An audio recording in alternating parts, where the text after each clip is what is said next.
was getting better than me because you had guys that stayed in the gym even after practice, was there before practice started, wanted to win every sprint, and I was just good and could hang around for long enough. They allowed me to hang around for 4 years. Well, you know, people pushed me through, and I always got through with my smile, you know. So as time went on, I went to college up in Chicago. And that was my first time away from my mother, you know what I'm saying? Just really could do me. And going back to what happened to me as a child, it just made me a sex animal. So, you know, down here, all I was focused on was girls and gangs. You know, gangs and girls down in Chicago. Y'all know it's the #1, you know, place for gangs. Yep. Long story short, I ended up bunking, come back to Louisville. I wasn't even home in Louisville for 30 minutes, and I had 4 felonies pending already. Lost my scholarship. Played in the dirt bowl with Uncle Neil. Actually was playing against his team. I was on the fast break, I thought I was gonna dunk. My knee said pop, pop. Just like that, I tore my ACL. Months later, my best friend died from an overdose.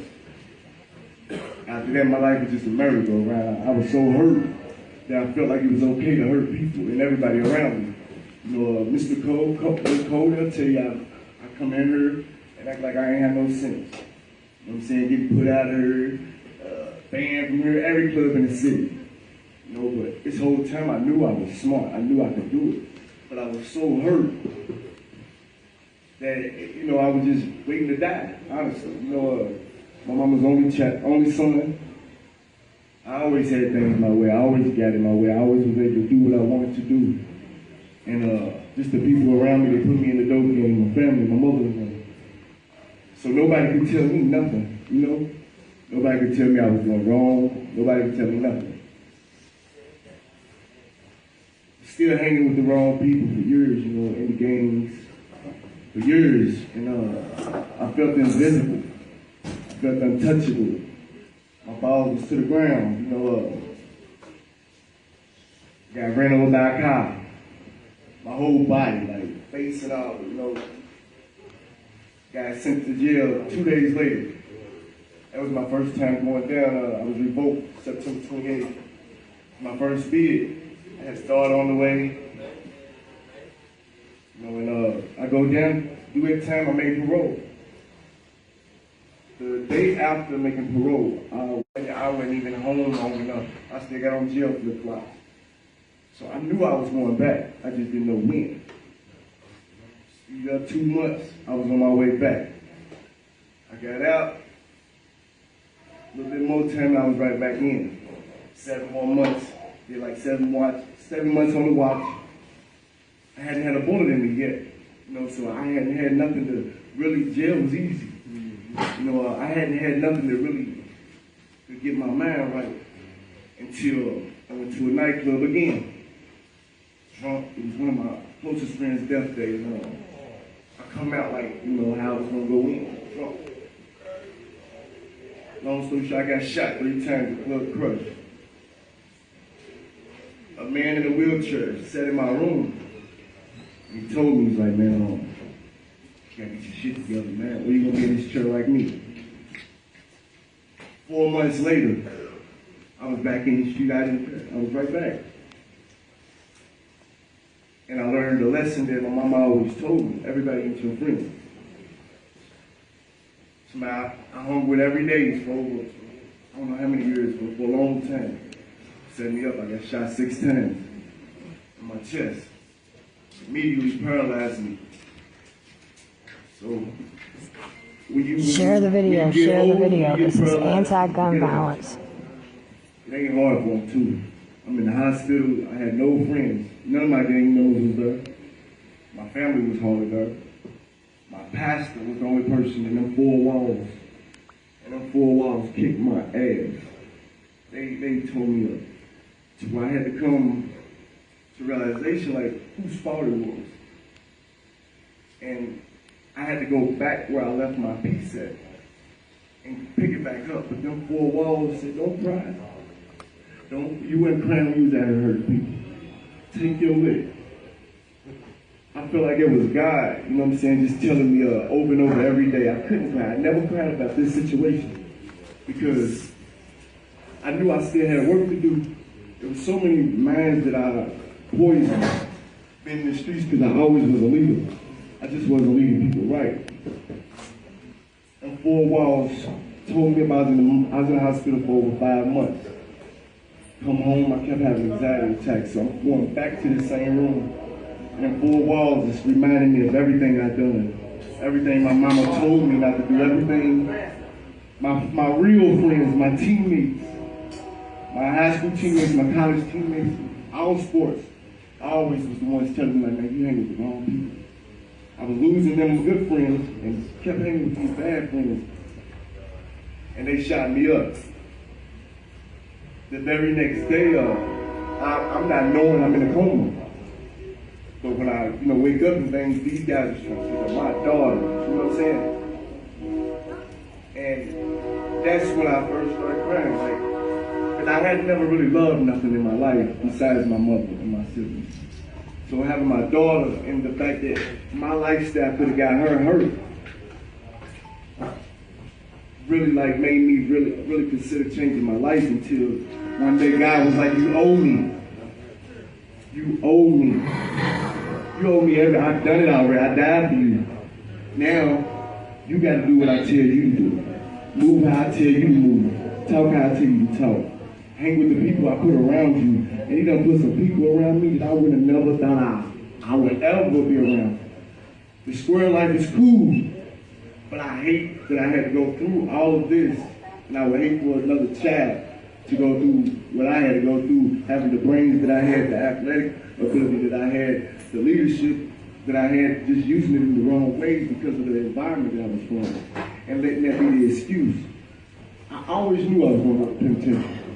I always knew. And I couldn't do nothing to stop it at that point. I've been in the church 5 years now. I'm still broke. But I'm doing better than I ever did on my feet.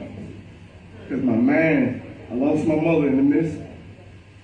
But my big sister, she always was my worst critic. But now when she comes, she says she's proud of me. Man, I cry like a baby all the time when she tells me it's because I never thought I would hurt her. I really thought I'd be dead by now, honestly. Penitentiary wasn't another option no more. I knew I was going to end up being dead. Until the four walls got me together. Now today I got people like Aubrey, Melvin, my protest family, Antonio, just always holding me accountable and reminding me of how great I am. So I didn't grow up knowing how great I was. And I feel like all you kids should know that y'all great. Y'all kings and queens. That's right. Like y'all royalty. So remember that. Anytime somebody wants you to do something that's what peasants do, remind them that you are royalty. I didn't know that. I know it now. And like I said, my life is so much better, and I don't have nothing better than I did then. I don't have the old friends I used to have. I don't have nothing that I used to have besides my smile. And I carry it every day, just to remind everybody else that you can face your adversity every day and overcome it every day, and you already survived 100% of the days that you thought you wouldn't. There were so many days I thought I was going. I wanted to kill myself before I got home from the hospital. Kept talking about it, but I never attempted. I just kept saying, don't worry about it. I'm gonna do what they tell me to do in the hospital. And when I get home, it's over. I got home and couldn't even do it because I get that constant reminder: you owe me. Henry, you owe me. And that's what started me on with the Unostrong for 5 years now. Talking to the youth, talking to my bros, just keeping positivity in the area and in rotation at all times because I know how to be a bad person. But being a good person is hard sometimes, and it's been a struggle. When I do get broke, thinking about what I could be doing, me and him go at it all the time about this, and today, I don't even have desire to sell nothing. I don't want to be in the streets. I don't want to hang with you if you in the streets. And my little brother will tell you, I don't want you around me.